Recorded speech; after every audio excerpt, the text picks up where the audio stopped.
Dan kayaknya buat pasangan suami istri itu penting deh untuk ngobrol, terutama ketika sudah punya anak. Karena ketika sudah punya anak, udah bekerja, punya anak, konsentrasi ataupun waktu untuk ke pasangan tuh kadang suka terlupakan sih.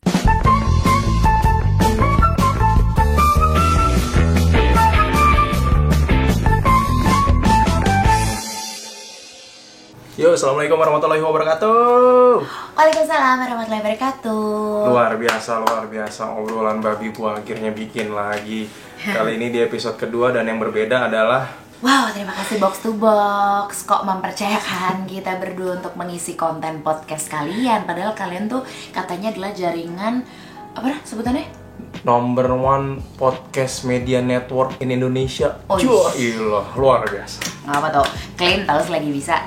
Terima kasih ya, kemarin juga udah naruh di Instagramnya @box2box. Tapi ada juga yang komen ya kayak, wah nih sayangannya curhat babu. Iya enggak lah, gue masih Baba itu tuh banyak banget belajar dari situ. Makasih Nucha, makasih Aryo, kalian menjadi pencerah biduk perortuan kita. Tidak sedikit pun kami berniat untuk ini maaf ya, kita sambil skincarean juga ya. Karena kita harus memanfaatkan waktu, namanya juga ibu-ibu begitu kan. Betul, ngomongin ini kita juga kenalan kepada teman-teman yang emang udah malang melintang dengerin podcast. Karena ini adalah satu hal yang baru buat kami sebagai pasangan. Jadi kita momen-momen kenalan ini, ya ini suaranya Baba Isabon dan juga Bibu Ankatama. Kita punya anak satu, sekarang usianya 2 tahun 3 bulan. Ya, jadi kalau misalnya ngeliat di video-video di Instagram tuh @esabon atau @ankatama. Nah itu tuh anak itu tuh. Iya. Adalah kayak sotoy lah pokoknya. Nah, ngomong-ngomong, kenapa akhirnya lo bikin obrolan babi bu gitu ya? Ngapain? Lo siapa? Bukan siapa-siapa. Gue sama Baba tuh punya campaign untuk kita berdua kebetulan adalah satu malam satu obrolan. Karena kita ngerasa emang iya ya, gue baru tahu. Barusan kok gue bikinnya 5 menit lalu. Pokoknya intinya kita tuh punya si campaign itu ya untuk diri kita sendiri. Karena ya gue gak kerja kantoran, cuman gue maksudnya juga bekerja freelance. Jadi freelance, tapi waktu juga mana ya waktu. Dan kayaknya buat pasangan suami istri itu penting deh untuk ngobrol, terutama ketika sudah punya anak. Karena ketika sudah punya anak, udah bekerja, punya anak, konsentrasi ataupun waktu untuk ke pasangan tuh kadang suka terlupakan sih. Lo kata kita bener, enggak. Kayak kapan tuh benernya? Ya baru-baru ini gitu. Jadi bukan karena kita emang pakar gitu ya, tapi karena berangkat dari pengalaman. Iya, oke. Jadi kalau kita sekarang ngomongin ini adalah awal kenalan kita. Kita nggak mau ngejelasin kita tuh siapa, followers gue apa. Intinya kalau kita ngomongin soal awal kenalan kali ini, kita cuma kayak pengen lebih merasakan rasa-rasa aja sih. Ngerti nggak? Nggak kan? Iya. Jadi ngomongin kenalan tuh adalah salah satu momen deg-degan sih. Terutama kalau kenalan tuh cowok pasti yang biasanya stereotipnya adalah selalu memulai duluan. Karena cewek, kalian adalah kaum yang tinggal menunggu, bukan? Enggak, gue agresif lagi anaknya. Tapi gini, agresifnya mungkin kalau kita ngomongin soal kenalan. Karena menurut gue ketika lo pertama kali kenalan sama orang, itu tuh banyak banget rasa yang muncul. Apalagi kenalan ke orang yang lagi pengen, ganteng lagi. Iya. Cantik juga nih cewek. Bener. Kenalan tuh menurut gue serunya tuh adalah karena banyak rasa yang muncul kan. Kayak deg-degan gitu. Tapi ini juga himbauan sih buat cewek gitu yang luar sana yang masih beranggapan kalau untuk kenalan tuh cowok duluan lah yang mulai, cewek nunggu. Nggak apa-apa kok. Please, kalaupun ada perempuan yang seperti itu di tahun 2019 ini, sirnakan pemahaman seperti itu. Beban untuk kami para pria. Sian tau, mereka tuh harus bikin move duluan gitu. Karena fasenya ketika kenalan ke perempuan gitu, ke cewek gitu yang emang oke gitu ya. Ya pengen jadi gebet lah dalam artian.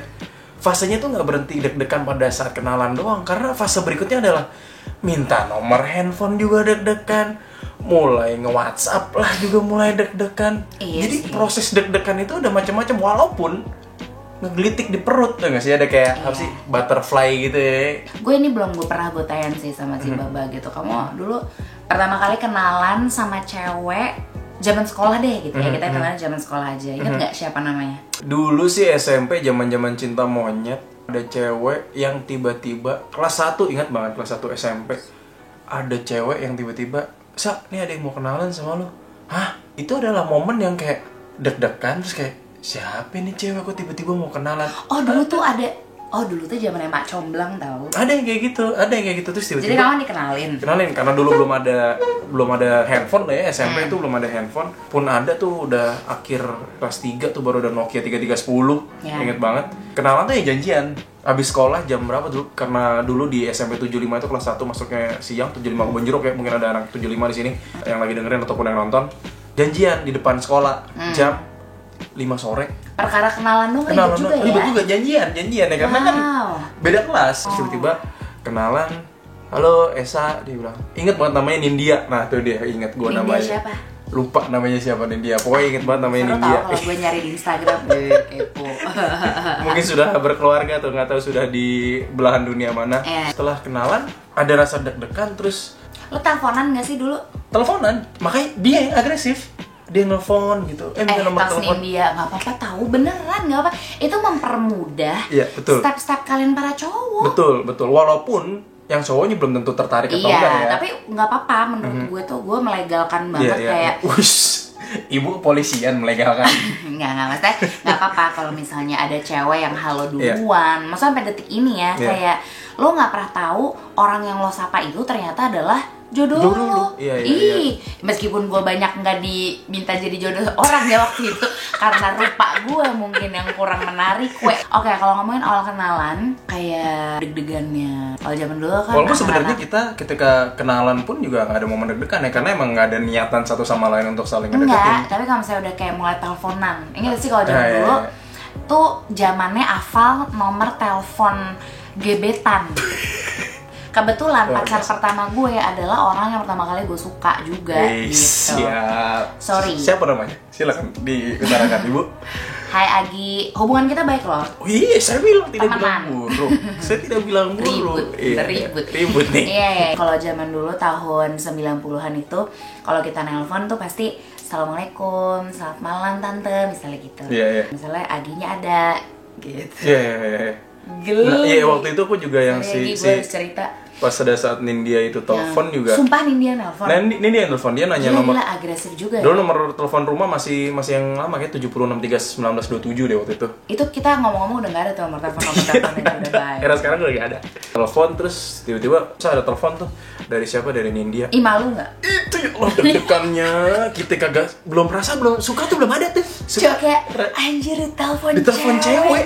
Kelas 1 SMP ditelepon cewek kan kayak satu SMP. Oh iya, sama juga satu SMP deh, bener-bener. Begeter banget tuh kayak. Getar. Tapi nggak suka padahal. Nggak suka, biasa aja. Habis halo apa? Ya harus lagi ngapain, dia bilang kayak gitu. Terus kayak ngomong apa lagi ya gitu. Gitu. Berarti Nindya nggak bakat dia untuk public speaking kali ya? Iya mungkin ya, kelas 1 SMP ya mungkin public speaking bagaimana. Tapi aku mikirin ngomong gitu loh kayak gue tahu nih dia sukanya ini. Widih, ibu stalking Bu.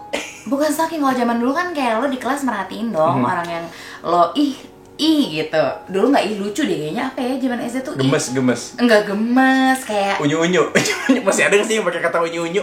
Enggak ada. 2019 ada kali. Gua pukul ya yang masih ada pakai kata unyu. Cuman gue kalau ditanya, terus tuh kenal sama si Baba kapan? Ya pas lagi di Trax FM lagi satu kantor. 2010 ya. 2010-an tuh awal-awal masuk aku jadi produser, megang Melanie Ricardo sama Iksan Akbar.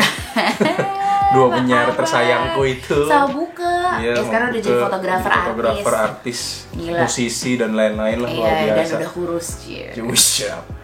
Ya awal kenalannya gitu ya, cuman kenalan ya karena temen gitu kan. Terus momen selanjutnya ya ini dia hubungan gue sama Anka ketika memang udah serius pacaran. Ya memang awalnya tuh Anka adalah pihak ketiga. Dia batuk. Maaf ya. Yang parahnya adalah pada saat itu ya kan mantan pacarku adalah satu lingkup kantor juga, sama-sama di Sarinah lantai 8 itu, cuma bedanya beda radio aja. Oh, ente lagi nggak enak lah suasananya, nggak enak banget. Satu kantor geger lah waktu itu lah. Gegernya karena kita bukan siapa-siapa, tapi kok bertingkah gitu. Pada saat itu ya cowok lah yang make a move karena Anka pihak ketiga yang tadi gue bilang. Jadinya kan keputusan ada di tangan saya dong sebagai cowok yang paling ganteng ini. Gila. Si ganteng banget loh, kacau. Ya udahlah, akhirnya memutuskan ya udah kayaknya yang mantan itu diselesaikan secara baik-baik. Terus ya udahlah sama Anka gitu. Gue geger juga waktu itu tuh ke kantor. seru, jadinya diceritain kayak seru deh sekarang. Maksudnya ya ada cerita gitu. Dilan 1991 lewat lah, Dilan 1991 tuh. Kayaknya cocok yang bisa kalian tuh Dilan 1998 tuh pas lagi reformasi. Pak Harto lagi turun. Rusuh coy, rusuh, gila. rusuh. Dan satu yang sampai detik ini gue bersyukur, kualitas ngobrol gue sama dia nih masih sama sampai detik ini. Balik lagi ngomongin masalah kenalan ya. Kalau aku ngelihat momen kenalan emang momen deg-degan, dan momen fase berikutnya adalah ketika emang maintaining untuk komunikasi itu juga salah satu yang jadi part yang deg-degan. Kayak misalnya WhatsAppan kali, kalimat untuk nanya hai itu ya Allah deg-degan. Iya, mikir kayak hai, typing Online. typing online gitu. Lagi ngapain? Iya. Dan langsung pertanyaan berikutnya, kalau misalnya udah makin intens, udah makin dekat, udah makan belum? Ya elah, lo orang tua gua nanya udah makan belum? Lo mau nyuapin. Tapi itu rasa-rasa yang itu rasa-rasa yang justru kan maksudnya setelah menikah kan hilang ya, kayak mana tuh ya deg-degannya pada kemana tuh gitu. Nah itu tuh akhirnya kayak mau harus ngobrol ya gitu, ngobrol terus ngobrol yang beneran ngobrol berkualitas gitu. Bukan yang cuman gimana tadi terus penting untuk ngerasain, untuk ngadirin lagi perasaan buat kita yang sudah menikah ya maksudnya pun yang ngedengerin atau yang nonton yang sudah berkeluarga, yang sudah menikah, penting rasanya hadirin kembali rasa-rasa deg-degan yang kayak itu tadi, momen-momen ketika lagi PDKT, momen-momen ketika lagi itu perut tuh lagi geli-gelinya, itu tuh penting banget karena ketika sudah menikah rata-rata rasa itu tuh perlahan hilang. Kayak udahlah ya udah dapet gitu dapet loh, udah kayak ini. Gitu sih, pasti pada ngerasa, ada yang ngerasa gitu atau mungkin ada yang emang kayak makin lama makin jatuh cinta banget. Bagus banget kalau kayak gitu. Cuman kalau cara kita nih, kita lagi kayak gini nih di fase yang kita harus setiap malam ngobrol ya gitu. Kita banking aja obrolan kita. Karena komunikasi itu buat pasangan kayak ya menurut aku ya itu sepenting itu, karena ya lu sudah beraktivitas misalnya buat yang kerja lu 9 to 5 terus nyampe rumah lu udah capek, ada anak yang masih kayak makan susah, buat yang ibu rumah tangga misal anak makan susah mandi ribet, tidur nggak maunya main terus, itu tuh capeknya tuh ketemu ibu rumah tangga yang capek, ketemu bapak yang pulang kantor habis capek, bawaannya mau ngapain? Main HP, wifi kencang, tidur, Netflixan paling enggak gitu, nggak ada ngobrolnya. Nah itu yang bikin hambar. Ujung-ujungnya konflik, karena yang ngobrolnya udah nggak ada lagi, rasa deg-degan, rasa geremet-geremetnya itu udah nggak ada lagi. Iya sih, soalnya lelah banget tahu, cuman berkeluarga itu capek tau? Nggak cuman terlihat berkualitas di feed, ngerti kan? Capek. Maksudnya gak apa-apa, boleh, cuman beneran di real life-nya juga disamain gitu. Jadi lu jangan, karena banyak sih yang kejadian-kejadian yang kayak gitu yang di sosial media sama di real life-nya tuh ternyata 150 derajat berbeda. Kita juga ngalamin itu. Fase itu kita pernah ngalamin. Kita lewatin fase itu. Ada beberapa teman-teman kerabat atau teman dekat kami yang kayak perasaan lu baik-baik aja gue liat di Instagram, ya ternyata real life-nya nggak sebaik itu juga gitu. Karena ya namanya keluarga kan berusaha menutupi kan kadang gitu. Betul. Ada hal-hal yang emang nggak mau di-share ke orang lain. Gitu deh pokoknya ya. Jadi kalau kita ngomongin awal kenalan, gue sama Baba berharapnya kita berdua selalu saling deg-degan sampai selamanya. Dan kita bisa bikin lo deg-degan juga karena obrolan kita nih pokoknya bikin lo deg-degan sih namanya. Kalau nggak deg-degan ya gue pakein jumper hati lo.